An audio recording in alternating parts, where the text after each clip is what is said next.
सिंह ने कहा कि खेती कानून बनन तो पहला भी देश के किसान मजदूर पूरी तरह खुशहाल नहीं सन ते हुण कानून बनन दे नाल देश दे नागरिक आर्थिक पक्षों कंगाल होण दी कगार ते पहुंचणगे। यह अज भारतीय किसान यूनियन श्री आनंदपुर साहिब वालों होला महला मौके की जा रही विशाल ਕਾਨਫਰੰਸ ਤੋਂ ਪਹਿਲਾਂ ਬੜਾ ਪਿੰਡ ਚ ਭੁੱਲਰ ਨਿਵਾਸ ਅਤੇ ਅਜੀਤ ਨਾਲ ਮੁਲਾਕਾਤ ਕਰ ਰਹੇ ਸਨ। ਉਹਨਾਂ ਕਿਹਾ ਕਿ ਖੇਤੀ ਕਾਨੂੰਨਾਂ ਨੂੰ ਰੱਦ ਕਰਵਾਉਣ ਤੇ ਕਿਸਾਨ ਮਜ਼ਦੂਰਾਂ ਦੀ ਖੁਸ਼ਹਾਲੀ ਲਈ ਕਿਸਾਨ ਜਥੇਬੰਦੀਆਂ ਨੂੰ ਰਾਜਨੀਤਿਕ ਪ੍ਰਬੰਧ ਬਦਲ ਕੇ ਕਿਸਾਨ ਮਜ਼ਦੂਰ ਸਰਕਾਰ ਲਿਆਉਣ ਦੀ ਲੋੜ ਹੈ।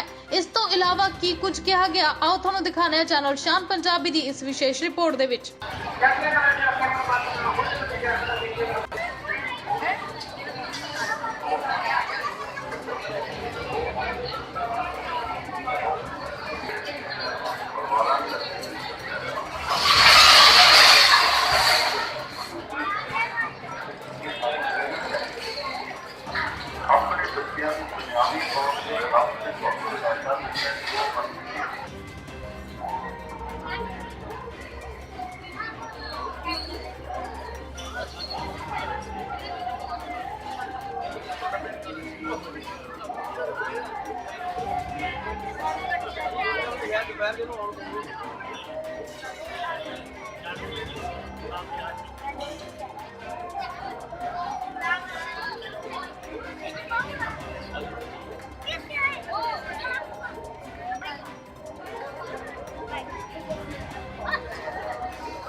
आज कितना नौजवान कितना दिन करने के और करना एक चाहिए इस मसला पे बच्चे को बच्चे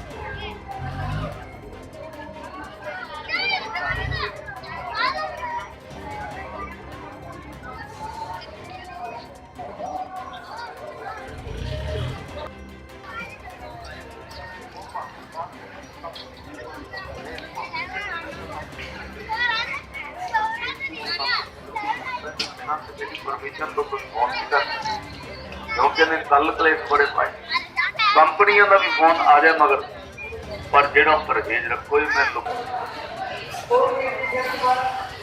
योगराज सिंह सपुत्र शहीद बाबा दीप सिंह जी की फतेह सारे कबूल करियो। वाहिगुरु जी का खालसा वाहिगुरु जी की फतेह। अंदोलन चलते 9 महीने हो गए तकरीबन 5 महीने पंजाब चले ते 4 महीने अपन दिल्ली हो गए। मैं पहले दिन तो जब पहली रैली हुई सी मोगे उदों की सी तो शायद लोगों को इन्ना नहीं सी पता बिलों बारे या ही नहीं सी पता कि पिछे इतिहास की होंदा आया। ते मैं टाला साहब तो थापड़ा लैके उतों बाबा जी तो मैं अंदोलन दे विच वड़िया सी ते उत्थे मैं जाके पहला हिस्ट्री सुनानी शुरू की क्योंकि बहुत जरूरी है कि जवानी नूं जगाउणा बहुत जरूरी सी क्योंकि मैं पंजाब च इन्ना रहा कि मैनूं जर्रे जर्रे का पता है कि साडी जवानी साडे लोग सारे सुत्ते पे सी अद्धे तो ज़्यादा बाहर चले गए। लेकिन खुशी इस गल की उदों हुई जब कणकवाल असीं रैली की उत्थे मेरा ख्याल कोई 70,000 बंदा होना जी तो 40-50,000 जवान सी।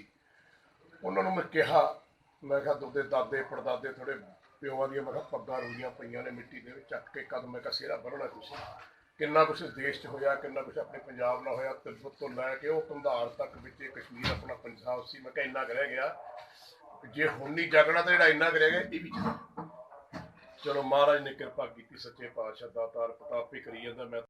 मैं जथेबंदियां नूं भी हथ जोड़ के कहा कि तुहाडा जाती फर्ज बनता है कि तुसीं सारे नूं नाल लैके चलो जिन्ने अपनी जवान तबका उन्हां नूं तुहाडे क्योंकि जब पुत्र जवान हो जाण प्यो नूं अपना दोस्त बनाना चाहिए ਉਹਦਾ सलाह करके चलनी चाहिए ਉਹਨੂੰ ਭੰਡਣਾ नहीं चाहिए लोगों के विच जे कोई गल करनी कुंडी ला के करो ताकि थोड़ी गल जिहड़ी बाहर ना जाए। चलो हौली हौली भी ठीक हो जाऊगा। ਰਹੀ ਸਰਕਾਰ ਦੀ ਗੱਲ, ਹੁਣ ਸਰਕਾਰਾਂ ਵੀ ਆਪਾਂ ਬਣਾਈਆਂ ਨੇ, ਫੀਮਾਂ ਖਾ ਲੀਆਂ, ਸ਼ਰਾਬਾਂ ਪੀ ਲੀਆਂ, ਵੋਟ ਪਾਤੀ, ਆਹ ਤਾਂ ਕੁਛ ਸਰਕਾਰਾਂ ਆਪਾਂ ਨੂੰ ਕਰ ਰਹੀਆਂ ਪਿਛਲੇ 70-75 ਸਾਲ ਤੋਂ। ਹੁਣ ਜੇ ਆਪਾਂ ਇਹੀ ਆਪਣਾ ਕਿਰਦਾਰ ਬਣਾ ਲਿਆ ਕਿ ਜਿਹੜੀ ਪਾਰਟੀ ਵਾਲੇ ਦੀ ਗੋਦ 'ਚ ਜਾ ਕੇ ਬਹਿ ਗਏ, ਕਦੇ ਕਿਸੇ ਲੀਡਰ ਦੀ ਗੋਦ 'ਚ ਬਹਿ ਗਏ, ਕਦੇ ਪਾਰਟੀਆਂ ਦੀ ਗੋਦ 'ਚ ਬਹਿ ਗਏ, ਇੱਕ ਤਾਂ ਨਹੀਂ ਹਰੇਕ ਦਾ ਹੀ ਹੈ ਹਾਲ।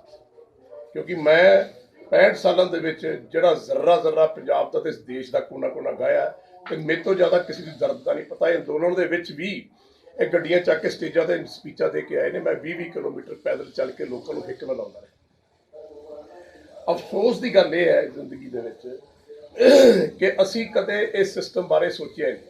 ਸਾਡੇ ਜਥੇਬੰਦੀਆਂ ਨੇ, ਮੈਂ ਇਹਨਾਂ ਦੇ ਚਰਨਾਂ 'ਚ ਪ੍ਰਣਾਮ ਕਰਦਾ, ਬਹੁਤ ਵੱਡੇ ਲੀਡਰ ਨੇ, 4 ਦਹਾਕਿਆਂ ਤੋਂ ਕੰਮ ਕਰਦੇ ਆ ਰਹੇ ਨੇ, ਮਹਾਰਾਜ ਨੂੰ ਚੜ੍ਹਦੀ ਕਲਾ 'ਚ ਰੱਖੇ। ਪਰ ਮੈਂ ਇੱਕ ਗੱਲ ਸਪਸ਼ਟ ਤੁਹਾਡੇ ਨਾਲ ਜਿਹੜੀ ਕਰਨਾ ਚਾਹੁੰਦਾ, ਬਾਕੀ ਤਾਂ ਗੱਲਾਂ ਆਪਾਂ ਕਰ ਲਈਆਂ ਜੀ, ਬਿੱਲਾਂ 'ਚ ਕੀ ਹੈ, ਫਲਾਨਾ ਕੀ ਹੈ, ਕੀ ਬਿੱਲਾਂ ਦੇ ਆਉਣ ਤੋਂ ਪਹਿਲਾਂ ਕਿਸਾਨ ਖੁਸ਼ ਸੀ? ਕਿਸਾਨ ਖੁਦਕੁਸ਼ੀ ਨਹੀਂ ਸੀ ਕਰ ਰਿਹਾ? ਕਿਸਾਨ ਦੀ ਬੱਦਰ ਹਾਲਤ ਨਹੀਂ ਸੀ? ਬੁਰਾ ਹਾਲ ਸੀ, ਇਹ ਸਭ ਨੂੰ ਪਤਾ, ਸਾਰੀ ਦੁਨੀਆ ਜਾਣਦੀ ਹੈ, ਸਾਰਾ ਪੰਜਾਬ ਜਾਣਦਾ। ਕੀ ਬਿੱਲ ਵਾਪਸ ਹੋ ਜਾਣਗੇ? ਕਿਸਾਨ ਖੁਸ਼ ਹੋ ਜੂ? ਕਿਸਾਨ ਦਾ ਸਭ ਕੁਝ ਮੁੜ ਆਊਗਾ? ਕਿਸਾਨ ਖੁਦਕੁਸ਼ੀ ਕਰਨ ਤੋਂ ਰਹਿਤ ਹੋ ਜਾਊਗਾ? ਕੀ ਉਹਦੀ ਜ਼ਿੰਦਗੀ 'ਚ ਹਨੇਰਾ ਜਿਹੜਾ ਉਹ ਗਾਇਬ ਹੋ ਜੂ? ਨਹੀਂ। ਇਹ ਕਿਸ ਤਰ੍ਹਾਂ ਹੋਣਾ, ਇਹਦਾ ਹੱਲ ਕੋਈ ਨਹੀਂ ਦੱਸਦਾ।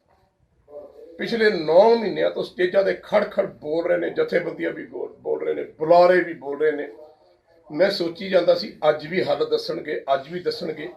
ਇਹਦਾ ਹੱਲ ਕੀ ਹੈ ਵੀ ਪੰਜਾਬ ਦੇ ਵਿੱਚ ਆਪਾਂ ਆਪਣੇ ਕਿਸਾਨ ਨੂੰ, ਆਪਣੇ ਮਜ਼ਦੂਰ ਨੂੰ, ਪੰਜਾਬ ਦੇ ਲੋਕਾਂ ਨੂੰ ਠੱਲ ਪਾਈਏ, ਆਰਾਮ ਦੀ ਜ਼ਿੰਦਗੀ ਦਈਏ, ਖੁਸ਼ਹਾਲੀ ਲੈ ਕੇ ਆਈਏ। ਉਹ ਹੈ ਪੋਲੀਟੀਕਲ ਸਿਸਟਮ। ਕੋਈ ਦੇਸ਼, ਕੋਈ ਵੀ ਸਟੇਟ ਪੋਲੀਟੀਕਲ ਸਿਸਟਮ ਤੋਂ ਬਗੈਰ ਨਹੀਂ ਚੱਲਦਾ। ਸਿਆਸਤ ਕਰਨੀ ਬਹੁਤ ਜ਼ਰੂਰੀ ਹੈ, ਲੇਕਿਨ ਸਿਆਸਤ ਦੇ 2 ਤਰੀਕੇ ਨੇ। ਇੱਕ ਸਿਆਸਤ ਹਨੇਰ ਨਗਰੀ ਹੁੰਦੀ ਹੈ, ਇੱਕ ਸਿਆਸਤ ਜਿਹੜੀ ਹੈ ਫਕੀਰ ਤੇ ਪੀਰ ਬਣਾ ਦਿੰਦੀ ਹੈ ਬੰਦੇ। ਮੇਰਾ ਇਹ ਮੰਨਣਾ, ਮੈਂ ਜਥੇਬੰਦੀਆਂ ਨੂੰ ਹੱਥ ਜੋੜ ਕੇ ਕਿਹਾ, ਪੰਜਾਬ ਦੇ ਲੋਕਾਂ ਨੂੰ, ਜਵਾਨਾਂ ਨੂੰ ਕਹਿ ਰਿਹਾ ਵੀ ਜਥੇਬੰਦੀਆਂ ਤੁਸੀਂ ਸਾਰੇ ਇਕੱਠੇ ਹੋ ਕੇ 32 ਤੁਸੀਂ ਬੰਦੇ ਹੋ, ਬਾਕੀ 117 ਸੀਟਾਂ ਜਿਹੜੀਆਂ ਹੈਗੀਆਂ ਲੜੋ।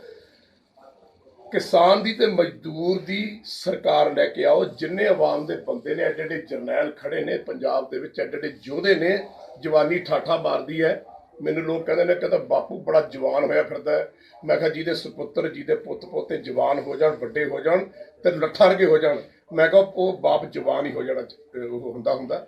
ਪਰ ਪੰਜਾਬ ਦੇ ਵਿੱਚ ਅੱਜ ਜਿਹੜਾ ਪੋਲੀਟੀਕਲ ਸਿਸਟਮ ਹੈ, ਉਹੀ ਲੀਡਰ, ਉਹੀ ਪਾਰਟੀਆਂ, ਤੇ ਹੁਣ ਵੀ ਜੇ ਉਹਨਾਂ ਦੀ ਗੋਦੀ ਜਾ ਕੇ ਬਹਿਣਾ, ਹੁਣ ਇਹ ਕਹਿੰਦੇ ਅਸੀਂ ਤਾਂ ਜੀ ਪਾਰਟੀ ਬਣਾਉਣੀ ਨਹੀਂ, ਅਸੀਂ ਤਾਂ ਇਲੈਕਸ਼ਨ ਲੜਨੀ ਨਹੀਂ।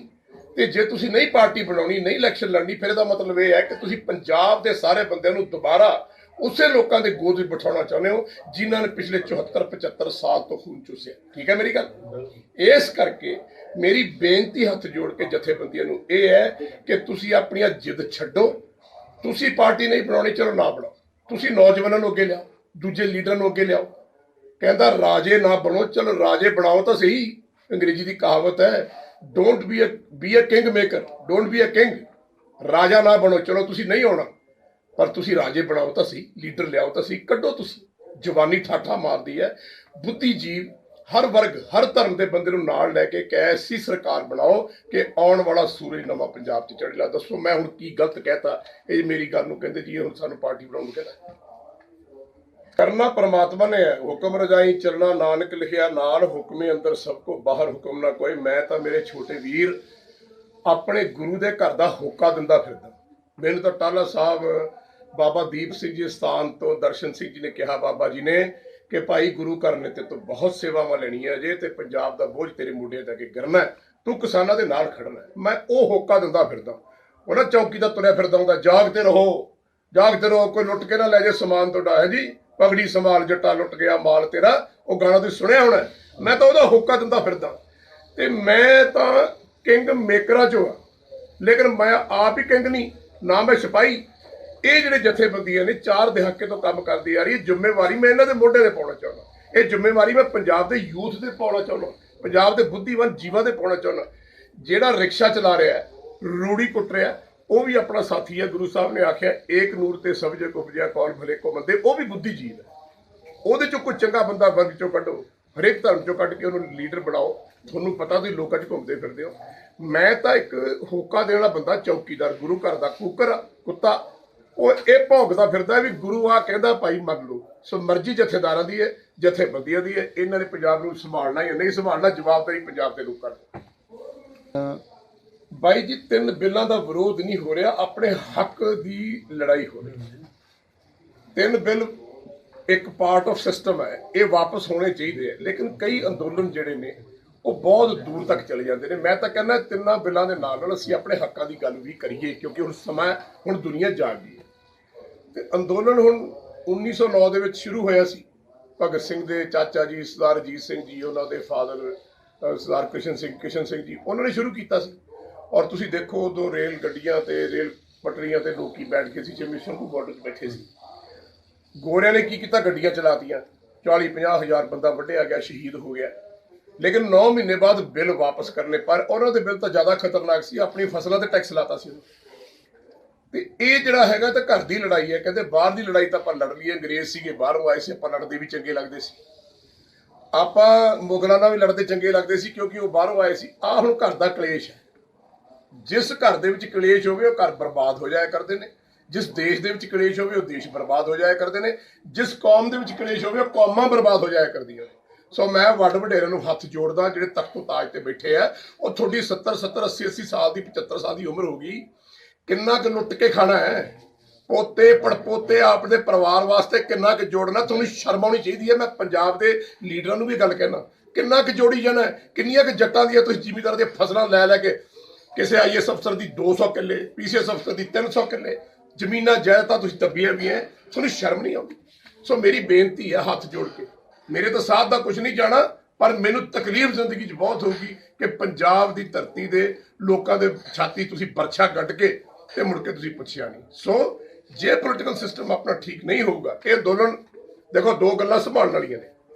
ਪਹਿਲੀ ਗੱਲ ਦਿੱਲੀ ਦਾ ਅੰਦੋਲਨ, ਇਹ ਵੀ ਜਥੇਦਾਰੀਆਂ ਦੀ ਜ਼ਿੰਮੇਵਾਰੀ ਹੈ, ਜਥੇਬੰਦੀਆਂ ਦੀ, ਤੇ ਪੰਜਾਬ ਦਾ ਪੋਲੀਟੀਕਲ ਸਿਸਟਮ, ਇਹ ਵੀ ਉਹਨਾਂ ਦੀ ਜ਼ਿੰਮੇਵਾਰੀ ਹੈ।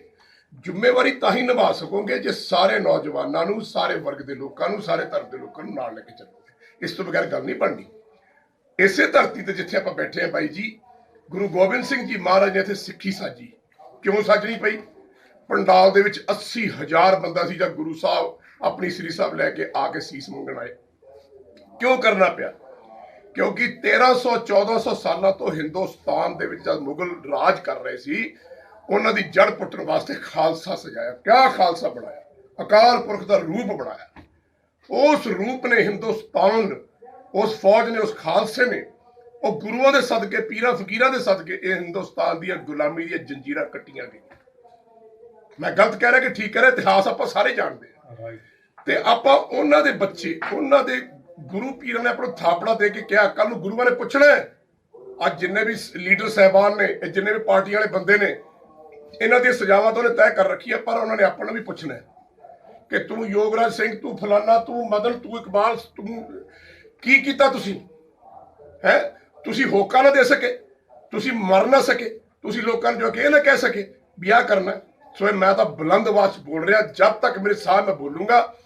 ਜੇ ਆਪਾਂ ਐਤਕੀ ਇਲੈਕਸ਼ਨਾਂ ਨਾ ਆਪਣੀ ਪਾਰਟੀ ਬਣਾਈ, ਨਾ ਆਪਣੀ ਸਰਕਾਰ ਮਜ਼ਦੂਰਾਂ ਤੇ ਕਿਸਾਨਾਂ ਦੀ ਬਣਾਈ, ਤੇ ਯਾਦ ਰੱਖਿਓ ਜੇ ਇਹ ਠੂਠੇ ਫੜਾ ਕੇ ਤੁਹਾਡੇ ਹੱਥ ਨੂੰ ਮੰਗਣ ਲਾ ਦੇਣਗੇ ਤੇ ਫਿਰ ਯੁੱਧੀਆਂ ਵਾਲਾ ਹਾਲ ਹੋਊਗਾ। ਕੁੱਟ-ਕੁੱਟ ਕੇ ਬਾਹਰ ਕੱਢੇ ਸੀ, ਹਜ਼ਾਰਾਂ ਸਾਲਾਂ ਬਾਅਦ ਫਿਰ ਉਹ ਇਕੱਠੇ ਹੋਏ ਤੇ ਜਾ ਕੇ ਫਿਰ ਆਪਣਾ ਮੁਲਕ ਵਾਪਸ ਲਿਆ। ਸੋ ਮੈਂ ਬੇਨਤੀ ਹੈ ਪੰਜਾਬ ਦੀ ਨੌਜਵਾਨੀ ਨੂੰ, ਸਾਰੇ ਵਰਗ ਦੇ ਲੋਕਾਂ ਨੂੰ, ਮੈਂ ਜਥੇਬੰਦੀਆਂ ਦੇ ਹੱਥ ਜੋੜਦਾ, ਮੈਂ ਉਹਨਾਂ ਦੇ ਪੈਰੀ ਵੀ ਪੈ ਜੂ, ਮੈਂ ਉਹਨਾਂ ਦੇ ਪੈਰ ਧੋ ਕੇ ਵੀ ਪੀ ਲੂੰ ਵੀ ਰੱਬ ਦਾ ਵਾਸਤਾ ਪੰਜਾਬ ਨੂੰ ਬਚਾ ਲਓ, ਆਪਣਾ ਪੋਲੀਟੀਕਲ ਸਿਸਟਮ ਲਿਆਓ ਤੇ ਇਹਨਾਂ ਚੋਰਾਂ ਡਾਕਿਆਂ ਤੋਂ ਖਹਿੜਾ ਛੁਡਾ ਦਿਓ, ਨਹੀਂ ਤਾਂ ਪੰਜਾਬ ਫਿਰ ਹੰਝੂਆਂ 'ਚ ਡੁੱਬ ਜੂਗਾ, ਕਿਸ ਤੋਂ ਕੱਢਿਆ ਨਹੀਂ ਜਾਂਦਾ। ਇੱਕ ਲੀਡਰ ਐਡਾ ਕਿ ਪੰਜਾਬ 32 ਜਥੇਬੰਦੀਆਂ, ਕਿਉਂ ਬਈ? ਆਪਣਾ ਇੱਕ ਲੀਡਰ ਚੂਜ਼ ਕਰ ਲਓ ਤੁਸੀਂ ਸਾਰੇ ਇਕੱਠੇ ਹੋ ਕੇ। ਉਹ ਡਕੈਤ ਸਾਹਿਬ ਇਕੱਲੇ ਹੀ ਨੇ ਨਾ ਯੂਪੀ ਦੇ ਵਿੱਚ, ਕੋਈ ਤੀਜਾ ਨਾਲ ਤੁਰਿਆ ਫਿਰਦਾ, ਦੂਜਾ ਕੋਈ ਵੀ ਨਹੀਂ ਹੈਗਾ। ਉਹ ਇਕੱਲਾ ਤੁਰਿਆ ਆਪਣਾ, ਉਹਦੇ ਫਾਦਰ ਸਾਹਿਬ ਕਿੰਨਾ ਉਹਨਾਂ ਨੇ ਕੰਮ ਕੀਤਾ। ਇੱਕ ਆਪਣਾ ਲੀਡਰ ਚੂਜ਼ ਕਰੋ, ਉਹਨੂੰ CM ਦੀ ਤਿਆਰੀ ਕਰਾਓ, ਤੁਸੀਂ ਆਪਣੇ ਮੰਤਰੀ ਬਣੋ, ਨੌਜਵਾਨਾਂ ਨੂੰ ਨਾਲ ਲੈ ਕੇ ਚੱਲੋ, ਲੈ ਦੇਖੋ ਕੀ ਬਣਦਾ।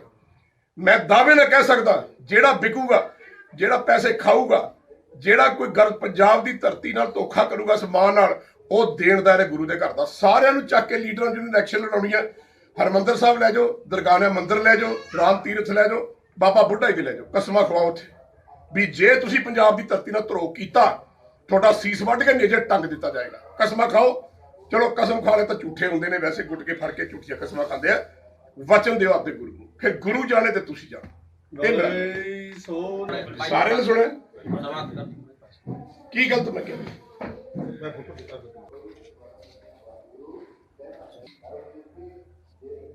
ਲਿਆਓ ਜੀ, ਮੈਂ ਤੁਹਾਨੂੰ ਦੱਸ ਦੇਣਾ।